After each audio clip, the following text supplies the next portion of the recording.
I've seen things in the dark most people wouldn't believe. The kind of things that make your skin crawl and your heart race.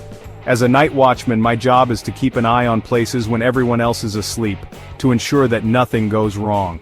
But sometimes the things I see are beyond explanation. Things that go bump in the night, the creak of old wooden floors, the flicker of lights in an empty hallway. These are the sounds that accompany my nightly rounds. Each noise, each shadow tells a story of its own. Sometimes it's just the building settling, but other times it's something more sinister, things that whisper and moan. The soft, almost inaudible voices that seem to come from nowhere. The moans that echo through the corridors, sending shivers down my spine. These are the moments that make me question my sanity. Are these sounds real, or just figments of my imagination? But nothing prepared me for the events of that stormy night at the old warehouse. The rain was pouring down, and the wind howled like a banshee. The warehouse, already eerie in its abandonment, seemed even more foreboding. I had a feeling that something was terribly wrong, but I couldn't put my finger on it. My name is Nan, and this is the story that still chills me to the bone. I've been a night watchman for over 20 years, and I've seen my fair share of strange occurrences. But this night was different. It was as if the very air was charged with electricity, and every instinct in my body was telling me to leave. It's a story about guilt, fear, and the restless spirits that walk among us. The kind of spirits that are born from unresolved issues and unfulfilled desires. They linger in the places they once knew, unable to move on, and sometimes they reach out to the living, seeking closure or revenge. I've always been a practical man. I believe in what I can see and touch. My job requires me to be vigilant and rational, but that night, my beliefs were put to the test. As I made my rounds, I couldn't shake the feeling that I was being watched. Every shadow seemed to move and every sound seemed amplified. I don't believe in fairy tales or ghost stories. I've always dismissed them as products of overactive imaginations. But that night, I began to wonder if there was some truth to the old legends. Maybe, just maybe, there are things in this world that we can't explain. Things that defy logic and reason. At least I didn't until that night. The events that unfolded made me question everything I thought I knew. It was as if the veil between the living and the dead had been lifted, and I was caught in the middle. I saw things that night that I still can't explain. Things that haunt my dreams to this day. What I witnessed made me question everything I thought I knew. It was a night that changed me forever. I realized that some secrets are best left buried, and some spirits refuse to rest. The old warehouse holds many secrets, and that night, I uncovered one of its darkest. It made me realize that some secrets are best left buried, and some spirits refuse to rest. The past has a way of catching up with us, and sometimes it brings with it the ghosts of our own making. This is my story, a tale of fear, guilt, and the restless spirits that walk among us, and it's a story that I will never forget. The warehouse stood on the edge of town, a hulking silhouette against the stormy sky. Rain lashed down, the wind howling like a banshee. I was alone as usual, making my rounds. The flickering fluorescent lights cast long, eerie shadows. The air was heavy with humidity and the smell of damp concrete. It was the kind of night that made you jump at your own shadow. Little did I know that something far more sinister lurked in the darkness. I was checking the security monitors when I saw him. Brother Nguyen, my colleague, was supposed to be off duty, but there he was on the grainy screen, his face pale and drawn. He was talking to someone I couldn't quite make out. I grabbed my flashlight and headed out to see who was with him. As I got closer, I could hear Brother Nguyen's voice. It was strained, desperate, and then I saw her. A woman in a white dress, her long black hair obscuring her face.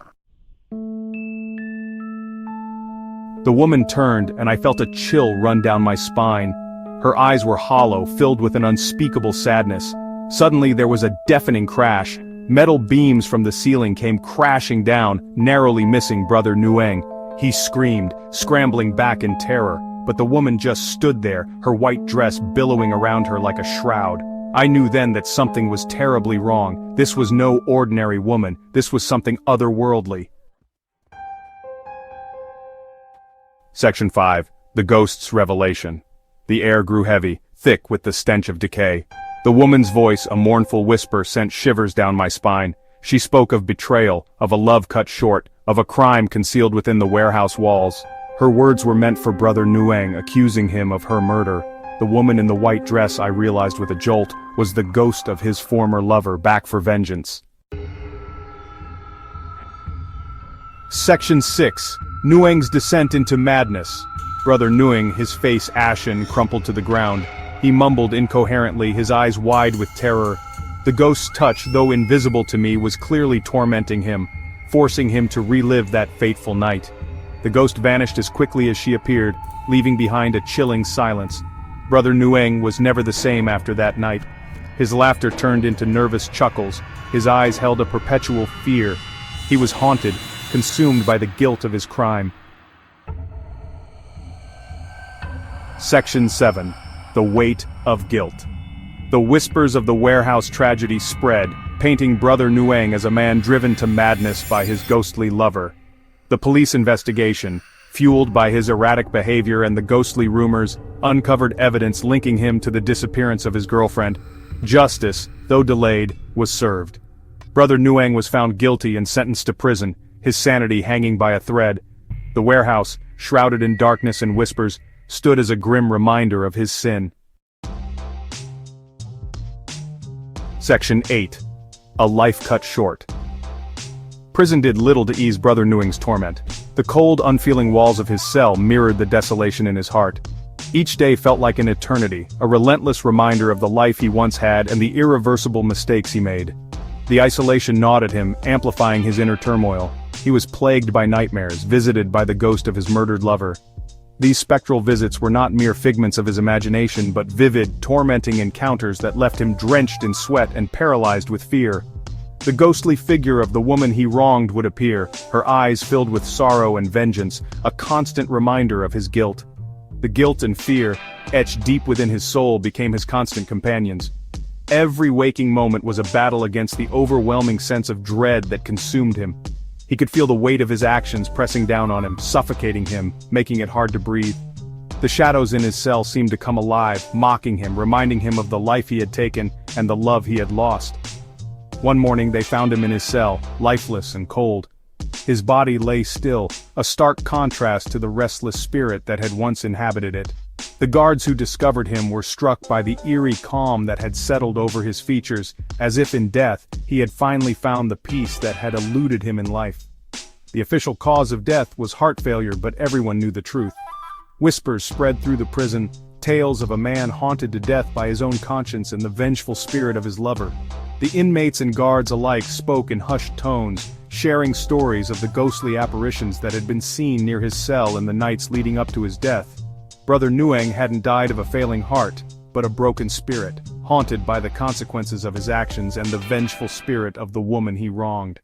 His death was a tragic end to a life filled with regret and sorrow, a stark reminder of the heavy price of guilt and the inescapable nature of one's past.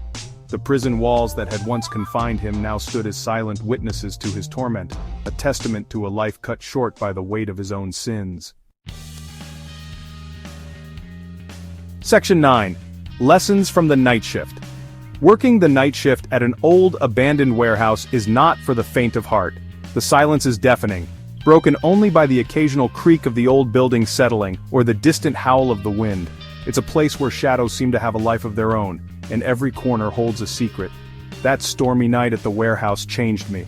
The rain was relentless, pounding on the roof like 1,000 drummers. Lightning illuminated the sky, casting eerie shadows that danced on the walls. It was on that night that I realized the true weight of the stories I'd heard. It taught me that the line between the living and the dead is thin, easily blurred by guilt and fear.